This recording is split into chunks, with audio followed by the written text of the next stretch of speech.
Hi guys, ang isi-share kong video sa inyo ngayon ay ang iluluto kong manok. Karning manok na may upo at malunggay. Yun nga pala.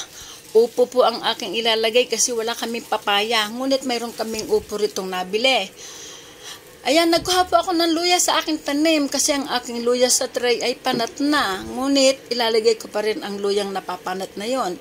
At ako'y nakahingi ng malunggay sa tabi-tabi, sa kapitbahay. Yan, nakaready na po lahat ang aking gagamitin sa aking pagluluto ng tinola. Okay na po, magigisa na po ako. Hindi ko na po ipapakita ang aking paggigisa. Alam nyo na po ang paggigisa. May mantika, bawang, luya, sibuyas, patis. Ayun po ang una kong mga nilagay dyan. Yan, kulo na po ng kulo. Ang gandang tingnan ng kulo kapag nagluluto. Ayan po, oh, naka-ready na po. Shortcut ko na lamang po ang pagpapakita ng video para di kayo mainip sa aking pagtitinola ng manok na may upo at malunggay.